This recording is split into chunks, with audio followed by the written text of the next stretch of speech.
ఓం నమ శివాయ. ఓం నమో నారాయణాయ. ఓం శ్రీ నరదృష్టి నివారణ కాల భైరవాయ నమో నమః. ఓం కుజ అరిష్టేతు సంప్రాప్తే కుజ పూజాంచ కారయేత్. కుజ ధ్యానం ప్రవక్ష్యామి రుణ రోగ శత్రుపీడోప ఉపశాంతయే. హరి ఓం.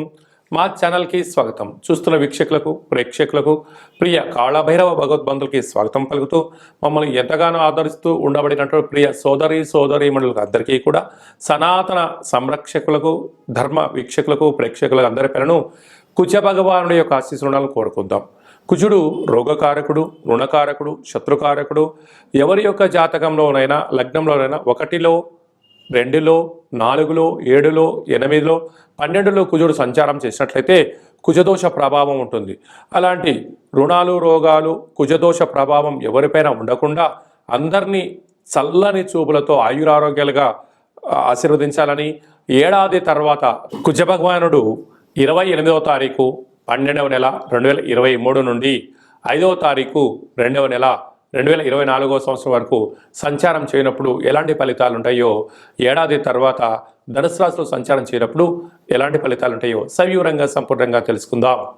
తులారాశి వారికి ఏడాది తర్వాత ధనుసు రాశిలో కుజ భగవానుడు సంచారం చేయడం వలన తల్లిదండ్రుల మాట, గురువుల మాట, అన్నదమ్ములతో, అక్కా చెల్లెలతో మీరు ప్రేమపూర్వకమైనటువంటి మర్యాదలు ఇచ్చి పుచ్చుకోగలిగినట్లయితే మానవ సంబంధాలుగానే ఉంటాయి. లేదు అన్నట్లయితే ఆర్థిక సంబంధాలుగా మీరు ఏర్పరచుకోగలిగినట్లయితే రాబోయే కాలంలో గడ్డు కాలం అవుతుందని చెప్పి గమనించాలి. కుజ భగవానుడు అందరినీ చల్లగా ఆశీర్వదించాలని 1లో కుజుడు ఉన్నాడు రుణ సమస్యలు, రోగ సమస్యలు. 2లో కుజుడు ఉన్నాడు ధనపరమైన సమస్యలు. 4లో కుజుడు ఉన్నాడు ఏ పని జరిగినా చేయాలన్నా విజయవంతం కాకపోవడం, సగంలో ఆగిపోవడం. 7లో కుజుడు ఉన్నాడు ప్రేమ వివాహాల్లో ఆటంకాలు, భార్యాభర్తల మధ్య విభేదాలు, వాహన ప్రమాదాలు పొంచి ఉంటాయి. 8లో కుజుడు ఉన్నాడు యంత్ర ఆయుధాలతో ప్రమాదాలు, జనగండము, భూగండము, యంత్ర ఆయుధాలతో, మారణాయుధాలతో ఇబ్బందులు ఉంటాయి. 10లో కుజుడు ఉన్నాడు ఖర్చు పెట్టడమే తప్ప తిరిగి తెచ్చుకోవడం లేనటువంటి పరిస్థితి ఉంటుంది. భూముల్లో పెట్టుబడి పెట్టడం, అమ్ముకోలేకపోవడం, అలాగా అనేక రకాలమైన కోర్టు, పోలీస్ స్టేషన్ల చుట్టూ తిరిగే పరిస్థితి అధికంగా ఉంటుంది.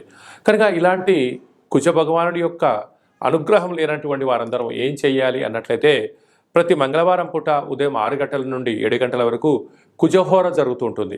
అలాంటి కాల సమయంలో మౌనంగా ఉండడం, వీలైనంత వరకు కుజ ధ్యానం చేసుకోవడం యోగదాయకం. అలాగనే ఎరుపు వస్త్రాన్ని, ఎరుపు క్లాత్ మీద కూర్చొని సాధన చేయడం వలన అంగారకుడి యొక్క ఆశీస్సులు అద్భుతంగా మనకు ఉంటాయి.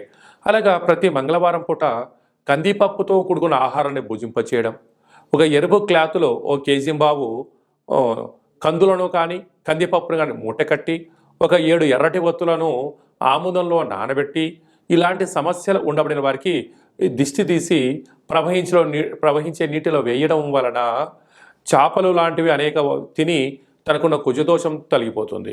అలాగనే నానబెట్టి గోమాతగా పెట్టడం వల్ల కర్మదోషం తొలగిపోతుంది.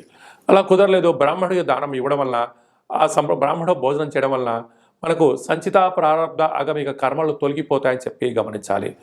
అలా మీరు పడుకునేటువంటి రూమ్లో ఒక ఎరుపు లైట్ని ఏర్పాటు చేయడము, ఎరుపు క్లాత్తో పైన పడుచుకొని పడుకోవడము, అలాగే ఎరుపు వస్త్రాన్ని దానం చేయడం వల్ల రుణ సమస్యలు, రోగ సమస్యలు తొలగిపోతాయి. అబ్బో ఇలా చాలా కష్టమండి, మేము చేయలేము అనుకుంటున్న వారందరికీ ఒక అద్భుతమైన ఆధ్యాత్మికమైనటువంటి రెమెడీ ఏమిటి అనగా ప్రతిరోజు స్నానం చేసేటప్పుడు 7 కంది గింజలను కానీ కందిపప్పులను నీటిలో వేసి ఆ నీటితో స్నానం చేయండి, యోగదాయకం. అలాగనే ఈ యొక్క అంగారక కల్పవృక్ష దేవతను గృహంలో ఉంచుకొని ప్రతిరోజు ఉదయము కుదిరితే సాయంత్రం పూట 2 అగరబత్తులు వెలిగించి ఓం క్రాం క్రీం క్రోం సహ భౌమాయ నమః అనే మంత్రాన్ని 7 సార్లు, కుదిరితే 27 సార్లు, కుదరలేదు 108 సార్లైనా కుదిరేలాగా చేసుకొని మంత్ర సాధన మీరు చేసినట్లయితే ఇలాంటి అనేక రకాల సమస్యలు తొలగిపోతాయని చెప్పి గమనించాలి. అలాగనే మీ వ్యక్తిగత జాతకం తెలుసుకోవాలనుకుంటున్నారా? మీరు పుట్టినటువంటి తేదీ, నెల, సంవత్సరం, పుట్టిన సమయాన్ని రాసి పంపించినట్లయితే సవివరంగా సంపూర్ణంగా 100 సంవత్సరాల జాతకాన్ని రాసి పంపించడం జరుగుతుంది. మీరు పుట్టినప్పుడు గ్రహ గమనాలు ఎలా ఉన్నాయి, ప్రస్తుతం ఎలా ఉంటున్నాయి, రాబోయే కాలం ఎలా ఉండబోతున్నాయో మీకు క్లుప్తంగా సవివరంగా తెలియజేయడం జరుగుతుంది. అలాగే చాలామందికి పుట్టినటువంటి కాల సమయంలో డేట్ ఆఫ్ బర్త్లో లేనటువంటి వారందరికీ కూడా మీ పేరు యొక్క మొదటి అక్షరాన్ని అనుసరిస్తూ రాశిని తెలియచేస్తూ కాళభైరవ ఉపాసన చేత మీకు గవళ ద్వారా భూత భవిష్యత్ వర్తమానాన్ని తెలియజేయడం జరుగుతుంది. కనుక ఆసక్తి గలవారు ఈ కింద నెంబర్ని ఆన్లైన్ ద్వారా కానీ ఆఫ్లైన్ ద్వారా కానీ వాట్సాప్ ద్వారా సంప్రదించి అపాయింట్మెంట్ తీసుకొని సంప్రదించగలరు. ఆధ్యాత్మిక విషయాలను తెలుసుకొని అష్ట కష్టాలకు దూరంగా ఉంటూ అష్టైశ్వర్య ప్రాప్తిని పొందాలని ఆశీర్వచనం.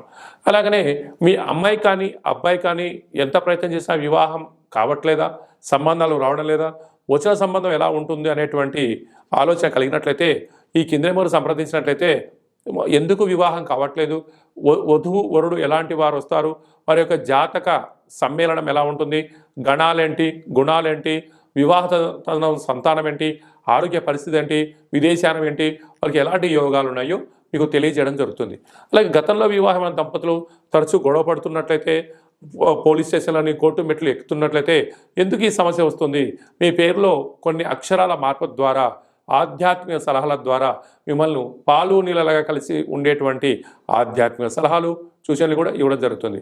అలాగే మీకు అబ్బాయి కానీ అమ్మాయి కానీ పుట్టినట్లయితే వారు పుట్టినటువంటి రోజున, నక్షత్రం రోజున, మాసం రోజున వ్యవహారిక నామాలు ఏం పెట్టుకోవాలి, పేరులో బలం వలన మరి ఎలా భవిష్యత్తు ఉంటుందో ఈ యొక్క నామాలను ఆధ్యాత్మిక మంచి నామాలను మీకు తెలియజేయడం జరుగుతుంది. అలాగనే మీరు ఏదైనా కాళభైరవ మంత్ర సాధన చేయాలనుకుంటున్నారా, అలాగనే మంత్ర సాధన ఎలా చేయాలి, మంత్ర ఉపదేశం ఎలా పొందుకోవాలి, వ్యక్తిగతమైనటువంటి రుణ సమస్యలు, రోగ సమస్యలు, తాంత్రిక ప్రయోగ దోషాల నుంచి ఎలా బయటపడాలో మీకు కాళభైరవ ఉపాసన కూడా చేయడం జరుగుతుంది. కనుక అందరిపైనను కుజ భగవానుడి యొక్క ఆశీస్సులు, నరదృష్టిని నివారించే కాళభైరవ స్వామి ఆశీస్సులు ఉండాలని కోరుకుంటూ ఆశీర్వచనం. ఓం కాళకాలాయ విద్మహే కాళాతీతాయ ధీమహి తన్నో శ్రీ స్వర్ణాకర్షణ కాళభైరవ దేవత రుణ రోగ శత్రు నిర్మూలన దోషపీడ ఉపశాంతయే దీర్ఘాయుష్మాన్ భవ. ఈ వీడియో మీకు నచ్చినట్లయితే లైక్ చేయండి, షేర్ చేయండి, మా ఛానల్ని సబ్స్క్రైబ్ చేసుకోండి. నేను చేస్తున్న ఆధ్యాత్మిక వీడియోలు అందరికన్నా మీ యొక్క రాశి గురించి, మీ వ్యక్తిత్వం గురించి తెలుసుకోవాలి అన్నట్లయితే మా ఛానల్ని సబ్స్క్రైబ్ చేసుకోండి, ఆలన్న బటన్ కూడా తెలియజేయండి. ఈ భక్తి సమాచారాన్ని భగవద్బంధులకు మిత్రులకు చేరవేసి అంగారకుడి యొక్క ఆశీస్సులు, నరదృష్టి నివారణ కాళభైరవ స్వామి ఆశీస్సులు పొందగలరని చెప్పి చిన్న విన్నపం.